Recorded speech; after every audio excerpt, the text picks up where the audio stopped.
भैया जी भी मिल चुके हैं यहाँ पे हमें रास्ते में, और अभी इनकी तैयारी देखते हैं किस तरीके से यहाँ पे हो रही है विधायक जी के लिए। पहले तो आप सभी को प्रणाम। और आप अभी हमारे बड़े भाई को देख रहे हैं, और ये पूरे जोशीमठ क्षेत्र के सबसे मशहूर व्लॉगर अभी हैं।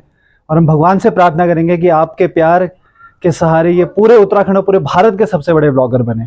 और आइए लेके चलते हैं हम आपको नीचे की तरफ। नमस्ते दोस्तों, एक बार फिर से लिए चलते हैं आपको देवभूमि उत्तराखंड जोशीमठ से। आज मैं अपने घर से न्यू ब्लॉग की शुरुआत कर रहा हूँ। रविग्राम में राजेंद्र सिंह भंडारी जी आ रहे हैं, और ये हमारे मिश्रा जी हैं। मिश्रा जी क्या बता रहे हैं आप? हम मेतवाल से मेतवाल क्या मन है? मुल्क के क्या मन है, मतलब जहाँ के विधायक जी हैं वहीं के रहने वाले हैं। अच्छा, जहाँ के विधायक जी के हैं वहीं के रहने वाले हैं आप। अच्छा, तभी बोलते क्या बोलते हैं? मायके वाले हैं आप। अच्छा, इसीलिए आप तैयारी कर रहे हैं। तो पता ही है कि कांग्रेस पार्टी से वो विधायक रह चुके हैं, और अब उन्होंने बीजेपी ज्वाइन यहाँ पे कर ली है, और यहाँ पे हो रहे हैं उपचुनाव। और आपको हम लिए चलेंगे, आज हमारे रविग्राम में आ रहे हैं राजेंद्र सिंह भंडारी जी आ रहे हैं। और दोस्तों, मैं जा रहा हूँ अभी अपने घर से, जहाँ पे हमारे पूर्व विधायक जी आ रहे हैं। वहाँ पे देखते हैं किस तरीके की तैयारियाँ यहाँ पे चल रही है। आगे से देखो हमारी मौसी जी आ रही है। मौसी जी का कंडी सोल्टी लेके आ रही है मौसी जी, और सभी लोग बैठे हैं यहाँ पे गप्पे लगा रहे हैं राजेंद्र सिंह भंडारी जी के उसमें। अभी हमारी मौसी और हम लोग जा रहे हैं गांव में आज, जहाँ पे स्वागत होना है राजेंद्र सिंह भंडारी जी का। रास्ते में ये दादाजी की दुकान है, सुंदर सी दुकान है, और यहाँ पे हमारे मिश्रा जी बैठ रखे हैं। और फिर लिए चलते हैं आपको जहाँ पे अभी तैयारी चल रही है, वहाँ पे हम लोग देखते हैं किस तरीके की यहाँ पे तैयारी चल रही है। और दोस्तों देखिए, यहाँ पे अभी तो वहीं होगी, यहाँ पे सुंदर सी तैयारी चल रही है। हमारे विधायक जी आ रहे हैं, और यहाँ पे उपचुनाव होने हैं। और बाकी आज हमारे गांव में राजेंद्र भंडारी जी आ रहे हैं, आप लोग भी बढ़ चढ़ करके आ सकते हैं।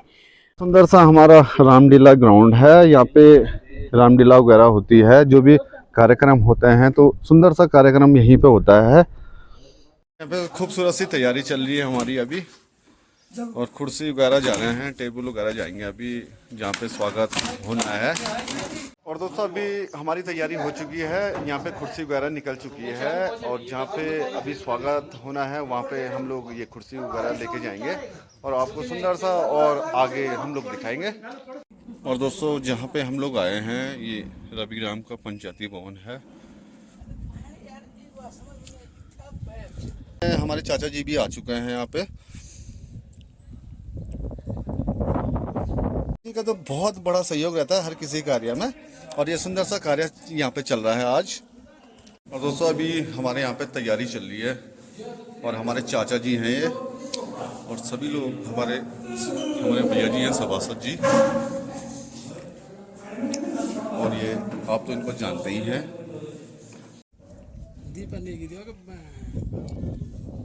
तैयारी में कुछ लोग उधर खड़े हैं और कुछ लोग इधर हैं, आपको फिर से लिए चलेंगे और आगे।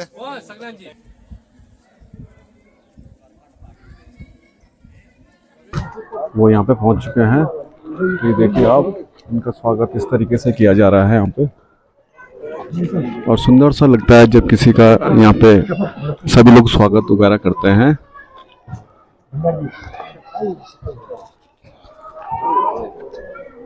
और बहुत ही बढ़िया लगता है जब हर कोई गांव में जब अतिथि का स्वागत होता है तो इस तरीके से यहाँ पे अतिथि का स्वागत होता है, और ये सुंदर सा लगता है। यहाँ पे उपचुनाव होना है, उपचुनाव के बारे में आज यहाँ पे जो भाजपा के प्रत्याशी हैं वो लोग आए हैं, और अभी देखते हैं कि किस तरीके का यहाँ पे प्रोग्राम रहता है।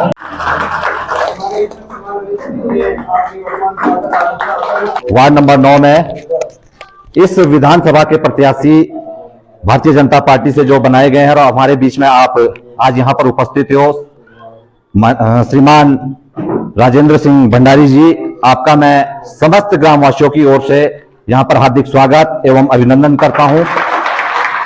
आपके साथ उपस्थित सम्मानित समस्त मंच, क्योंकि समय की थोड़ी सी बाध्यता है, आप सुबह से सभी वार्डों में जा रहे हो तो एक एक का नाम लेना संभव नहीं हो पाएगा।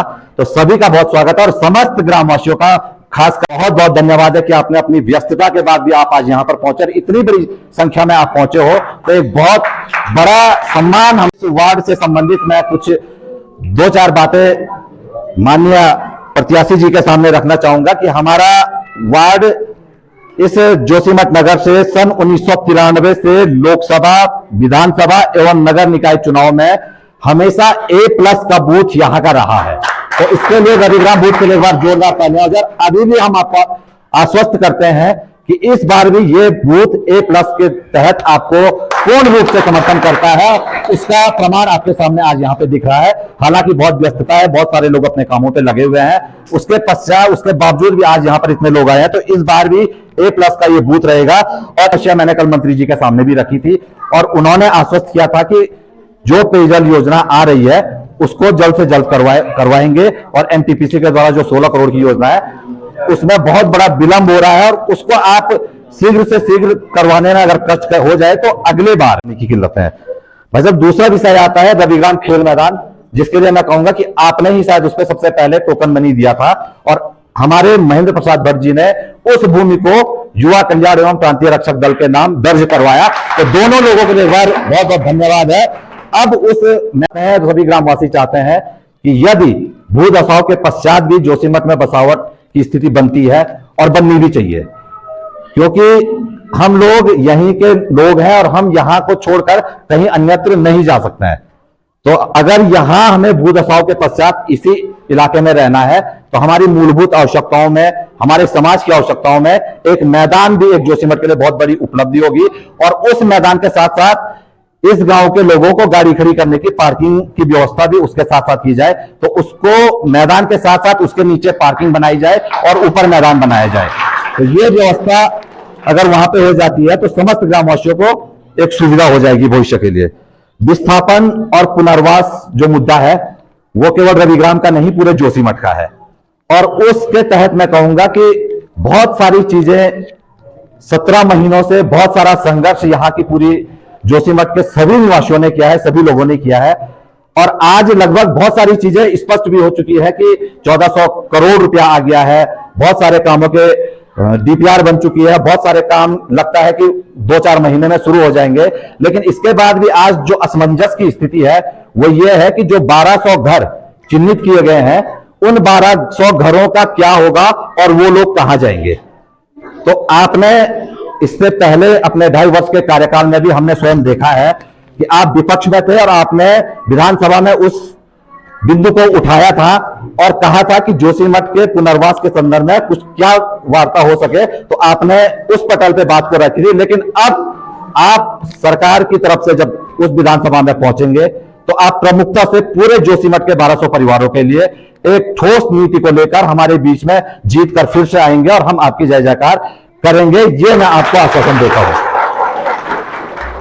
भाई साहब, चुनाव की समस्या है, इस चीज का आप लोगों को अवगत करा देना चाहता हूं कि विपक्ष में रहते हुए काम होना मुमकिन नहीं। सत्ता पक्ष बीजेपी की पार्टी थी, उन्होंने जो निर्णय लिया कि मुझे लोगों को एक छोटा सा प्रधान गांव का प्रधान होता है, लोगों से घर घर आश्वासन देता है कि मैं तुम्हारे यहाँ ये काम करवाई, और नहीं कर पाता लोग उसको घेर लेते हैं। इतनी बड़ी विधानसभा है, लोगों से नगरम कितनी जगह क्या उन्होंने वायदा किया है, रोड ले जाऊंगा, बड़ी बड़ी योजना होती है, वो नहीं कर पा रहे थे। और जो सत्ता पक्ष के विधायक है उन्होंने जम के काम हो रहा था। इसलिए इनका जो निर्णय है बिल्कुल स्वागत योग्य निर्णय है। और सिर्फ अभी अंतर यही है, विकास कार्य करने वाले वही है, नाम वही है, सिर्फ क्या स्लोगन बदला है, ये कांग्रेस से बीजेपी में आए है। सिर्फ आपने ये ध्यान देना है कि भाई इसमें कमल का निशान इनका चुनाव निशान है। दूसरी बात, यहाँ पर जो हमारे यहाँ क्या क्या योजना है, क्या होना है, वो तो आप जीत का आएंगे, विधायक बनेंगे, सब काम होंगे, निश्चित तौर पर मैं वादा करता हूँ बिल्कुल सारे काम होंगे। हमारे निवर्तमान सभासद सुनील जी ने लगभग सारे जो यहाँ पर कार्य होने हैं, जो हुए हैं, आपको अवगत करा दिया है। एक चीज का मैं आपको संज्ञान में लेना चाहता हूँ, इस रविग्राम की इस गांव की मूलभूत ज्वलंत एक समस्या है जो ड्रेन की निकासी है। इस रविग्राम में मेन रोड मलारी रोड से जो पानी रिश्ता है, यहाँ पर नालियाँ तो हैं, लेकिन ये नालियों का रिसाव निकासी सिर्फ इस फील्ड तक है। इसके बाद वो पानी कहाँ जा रहा है, वो दशाओं के जोशीमठ झेल रहा है। लेकिन यहाँ पर ड्रेनेज की बहुत बड़ी समस्या है। पूरा जो पानी आ रहा है सिर्फ यहाँ पर आगे से, तो एक ड्रेनेज की समस्या है। दूसरी समस्या एक संज्ञान में ये डालना चाहता हूँ कि यहाँ पर उप जिला चिकित्सालय का यहाँ की घोषणा हुई है। यहाँ पर हमारे लाना चाहता हूँ कि यहाँ पर उप जिला चिकित्सालय का जो ये बनना है जोशीमठ में, तो हमने पहले भी यहाँ पर प्रपोज दिया था कि गैस गोदाम वाली रोड पर जो भूमि है जिसपे कि लगातार अतिक्रमण भी हो रहा है और जो भूमि खाली और पर्याप्त अवलोकन किया है, पूरा देखा है, उनका संज्ञान में पूरा है। इस ओर भी आपको प्रयास जरूर करना है कि ये उप जिला चिकित्सालय जो बना है ये गैस गोदाम वाली पर्याप्त भूमि है, कोई दिक्कत नहीं है, वहां पर कोई ऐसी वही नहीं है। ये भी संज्ञान, दो चीजें आपके संज्ञान में मैं डाल रहा हूँ, एक रविग्राम की ड्रेनेज की समस्या और एक इससे ज्यादा मैं नहीं कहूंगा, सभी हाथों से हुआ है। दूसरा ओबीसी में आपका बहुत बड़ा योगदान रहा है, सबसे धन्यवाद के पात्र तो आप हुए हैं, लोग उसका फायदा भी ले रहे हैं। तो मैं इससे ज्यादा नहीं कहूंगा। अपने शब्दों को विराम देने से पूर्व इस मां चंडिका की भूमि में आपका तहे दिल से स्वागत करता हूं और आपका धन्यवाद करता हूं। धन्यवाद। कहते हैं कि यत्र नार्यस्तु पूज्यते रमन्ते तत्र देवता, मतलब जहाँ महिलाएं रहती है, महिला का सम्मान होता है, वहाँ देवताओं का निवास होता है। वैसे शास्त्रों में हमारा लिखा है और मैं समझता हूँ कि इतनी अधिक संख्या में आप सब लोग यहाँ पर पहुँचे हैं। भारतीय जनता पार्टी के हमारे प्रत्याशी आदरणीय राजेंद्र भंडारी जी को आशीर्वाद देने के लिए आप सबको बहुत बहुत साधुवाद देता हूँ, आपका बहुत बहुत धन्यवाद करता हूँ। मुझे कहा कि आप बद्रीनाथ जाओ, क्योंकि मैं चमोली जिले का प्रभारी हूँ, तो यहाँ तो मुझे वैसे भी आना था। तो जब राजेंद्र भंडारी जी के बारे में मैंने सुना कि ये कांग्रेस छोड़ करके बीजेपी में शामिल हो गए, मैं वही सोच रहा था, वही प्रश्न फिर मेरे मन में निकल रहा था कि आखिर आज के दौर में जब एक ग्राम प्रधान, एक वार्ड का मेंबर अपना पद नहीं छोड़ना चाहता है और लाखों लाखों रुपये उसके लिए खर्च कर देता है, तो वो छोटा सा पद नहीं छोड़ना चाहता है, तो आखिर एक व्यक्ति विधायक होकर के इतना बड़ा पद कैसे छोड़ सकता है? तो ग्राम प्रधान को तो कोई तनख्वाह भी नहीं मिलती है, ग्राम प्रधान को तो अधिकांश गाली मिलती है, लेकिन इनको तो अच्छा वेतन मिलता है, अच्छी सुविधाएं मिलती है, एक बड़ा फंड मिलता है क्षेत्र के विकास के लिए। उन सबको छोड़ करके ऐसी कौन सी बात रही कि जिसके कारण से आप भारतीय जनता पार्टी में शामिल हुए? लेकिन यहाँ भी मुझे इस बात को सुनकर के बड़ा संतोष हुआ कि इन्होंने एक बड़े मन से भारतीय जनता पार्टी में आने का विचार किया। इन्होंने जब सारा देश, सारा विश्व नरेंद्र मोदी जी को अपना नेता स्वीकार कर रहा था, तो संकल्प लिया कि जब तीसरी बार प्रधानमंत्री मोदी जी बने तो मेरा भी उस संकल्प में कुछ न कुछ योगदान होना चाहिए, और इन्होंने त्याग पत्र देकर के भारतीय जनता पार्टी ज्वाइन की। दूसरी बात, अपने क्षेत्र के विकास के लिए जिस व्यक्ति में इतनी तड़प हो, इतनी दूरदर्शी सोच हो, और उस सोच के कारण उन्हें लगा कि मैं कांग्रेस में रह करके अपने क्षेत्र का विकास नहीं कर पा रहा हूँ, अपने लोगों का विकास नहीं कर पा रहा हूँ, अपना जिस मुकाम को मैं बद्रीनाथ विधानसभा को पहुंचाना चाह रहा हूँ वहां नहीं पहुंचा पा रहा हूं, तो उसके कारण से उन्होंने अपने पद को त्याग पत्र दिया।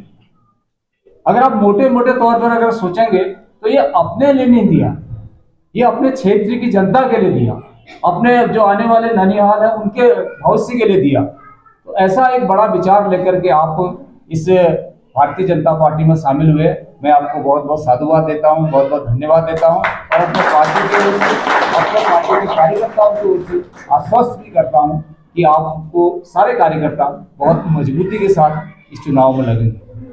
अभी जो हमारा नामांकन हुआ, उस नामांकन से पहले बहुत सारे प्रश्न निकल रहे थे, क्या होगा, कैसा होगा, कितनी संख्या आएगी, नहीं आएगी, लेकिन बहुत बड़ी मात्रा में मैंने कांग्रेस का भी नॉमिनेशन वहां पर देखा, बहुत बड़ी मात्रा में आप सब लोग उस नामांकन में आए, इसलिए आपका मैं इस कारण भी बहुत बहुत स्वागत करता हूं। बहुत पूरे देश को एक संदेश देना चाहते हैं कि जो चूक हमसे अयोध्या वासियों से हुई है वो बद्रीनाथ वासी हम वहां के मतदाता नहीं करेंगे, और अपने भारतीय जनता पार्टी के प्रत्याशी को विधानसभा के रूप में जिता करके विधानसभा में भेजेंगे, और सारे देश को एक मैसेज ये देंगे कि हम लोग हिंदुत्ववादी हैं, हम लोग सनातनवादी हैं, हम लोग जो हमारी पुरातन जो संस्कृति रही है उसको मानने वाले हैं, हम लोग इस भारत को मानने वाले हैं, इस भारत को माँ कहने वाले लोग हैं। और दुनिया का, विश्व का कोई ऐसा देश नहीं है जिसने अपने देश को माँ कहा हो।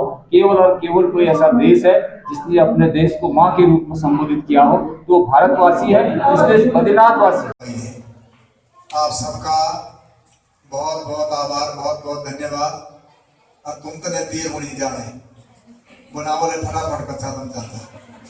और मैं आपका बहुत धन्यवाद करता हूँ, कितनी देर से आप यहाँ पर बैठे, 1.5 घंटा हो गया। अब नेता तो कर झूठ बोलते ना, दिखावे जाना पर हम तो ठीक टाइम पर आए। हमने 6 बजे आना था और 6:15 बजे हम यहाँ पर, और 6 बजे का प्रोग्राम देगा 5:30 बजे। जो यहाँ पर तुम्हारी उपस्थिति है ये इस बात का द्योतक है कि निश्चित रूप से विजय होगी, पक्का विजय होगी। और खुशी की बात यह है कि रविग्राम तो बीजेपी का बूथ रहता है। यहाँ पर बूथ अध्यक्ष कौन है? अच्छा आप है, दोनों है। यहाँ पर जो है बीजेपी का हमेशा बहुमत रहता है। मैंने भी कई बार चुनाव लड़े पर मैं कभी नहीं था, नहीं जैसे सड़क पे खड़े रहना। और मुझको ऐसा लगता है कि ये जो होनी को मंजूर होता है ना, ये इसीलिए होता है कि ऊपर वाले ने कहा होगा कि कभी न कभी राजू भंडारी तो रविग्राम से आगे रह गए, ऐसा मुझको लगता है। और वो समय आ गया है, वो समय आ गया है। और निश्चित रूप से मेरे आप माँ बहनों से निवेदन है कि आप तो वोट देंगे ही देंगे चाहिए। मैं कई बार रविग्राम में आया हूँ, कई बार। पहले उधर वहां पर बैठक होती थी, आज मैं पहली बार इस हॉल में आया हूँ। तो तुमने मेरा कभी अनादर नहीं किया। वोट मुझको भी दिए, ऐसा नहीं कि मुझको वोट नहीं दिए, पर जरा सा कम दिए। और वोट दिन नहीं दिए, मतलब तुम्हें माँ बहनों ने दिया है। और परिणाम ये रहा कि जब तुमने वोट दिया तब तो राजू भंडारी विधायक बने, नहीं तो बिना वोट दिए हुए विधायक कौन बनता है? ये तुम्हारा बहुत बड़ा हुआ है। और मैं तुम्हें इतना बताता हूँ, ये रविग्राम का जो तुम्हारा ये मैदान है, जब भी बड़ा हूँ तो मेरे से बड़ा है। मेरे बात एक रुपया नहीं दिया है। और अब मैं विश्वास दिलाता हूँ कि मैं विधायक बनूंगा, मैं मुख्यमंत्री जी से पहली घोषणा रविग्राम की करवाऊंगा। तो मैंने बता दिया है, मैं जो बोलता हूँ वो करके देता हूँ और कराऊंगा में। क्योंकि ऐसा है जोशीमठ में खेल कूद का कोई जगह नहीं है।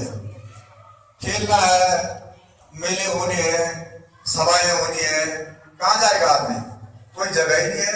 एकमात्र तुम्हारी ये जगह रखी हुई है 70-80 नंदी जितनी है ये। और बहुत अच्छी बात बोली हमारे सभी जी ने बोली थी, और हमारे डिग्री जी कौन बोल रहे थे यहाँ पर? समीर भाई बोले थे, समीर भाई बोले थे कि उसके नीचे पहले पार्किंग हो जाए और ऊपर से मैदान बन जाए। कोशिश करेंगे हम, कोशिश करेंगे हम, पार्किंग बन जाए और ऊपर से मैदान बन जाए। तो ये बिल्कुल सही बात है। और आप सबको मालूम है, मैं पहला नेता हूं जिसने जोशीमठ को ओबीसी की परिधि में लाभ दिलवाया। पहला नेता हूं। कई वर्षों से जो सुनता था, मैं इंटरमीडिएट में पढ़ता था, तब बोलते थे कि जोशीमठ को आरक्षण कर रहे, आरक्षण का लाभ दे रहे हैं। वो बोलते गए, मांग होती गई, पर लास्ट में तुम्हारी कृपा से मैंने ओबीसी दिलाया। और मैंने तो देखा लोग जब आंदोलन पर बैठे हुए थे, मुझे इतना डर लगता था कि चुनाव आने वाले हैं और क्या वोट इतना नहीं होता, ओबीसी तो बहुत मुश्किल हुई। और हुए क्या थे, मैं ठीक ओबीसी करे से तुम तो लाभ दे सके और तुम मेरे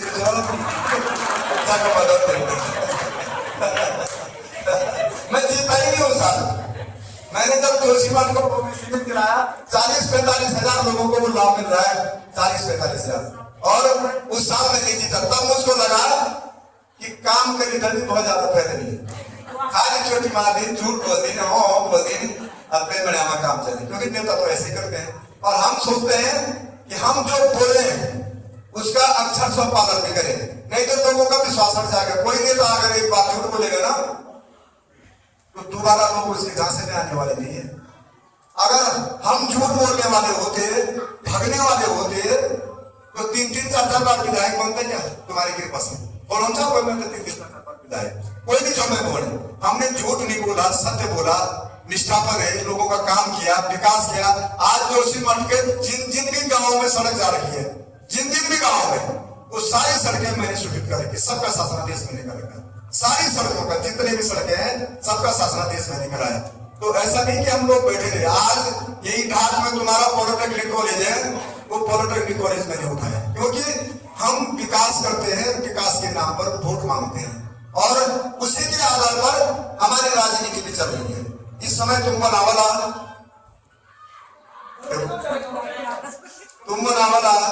कि राजभवन कांग्रेस हो, अब बीजेपी में कर गया है। मैं तुमको बताता हूं, मैं विपक्ष में रह करके काम नहीं कर पा रहा था। मैं सड़कें नहीं बना पा रहा था, अस्पताल नहीं बना पा रहा था, आर्थिक सहायता नहीं दे पा रहा था, किसी बीमार का इलाज नहीं करा पा रहा था, माँ बहने कोई मांग कर रही थी उसको पूरा नहीं कर पा रहा था। तो मैंने कहा जब मैंने विधायक रह करके भी कोई काम ही नहीं करना है तो फिर फायदा क्या है मेरा विधायक रह करके? मैंने कहा मैं सत्ताधारी पार्टी में जाऊंगा। मैंने मन बनाया मैं सत्ताधारी पार्टी में जाऊंगा, और जो लोगों की मांग है, जो मैं काम करना चाहता था, जो मेरा नाम है विकास शिक्षित गाजी राजू भंडारी, जो लोग बोलते हैं, मैंने कहा मैं जो तो नाम तो उसी नाम के आधार पर काम भी करो।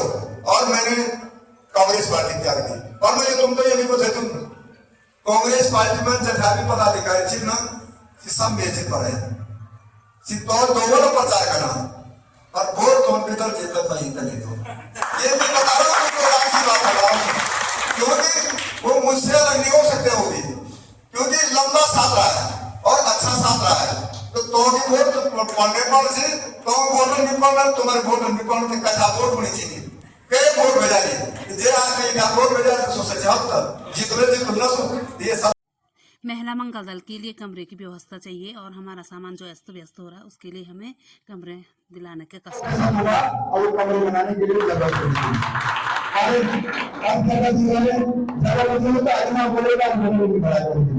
तुम्हें जरूरत नहीं है, और उस काम को मैं करवा दूंगा। और बाकी हमारी पहचान ही विकास है, विकास से हम लोग अपना पहचानते हैं, विकास के नाम पर लोगों ने हमको वोट दिया। आज तक तुमको बताया गोपेश्वर में इंजीनियरिंग कॉलेज होगा, तुम्हारे बच्चे देहरादून जाते थे, गुड़गांव जाते थे, तुम्हारे बच्चे जो है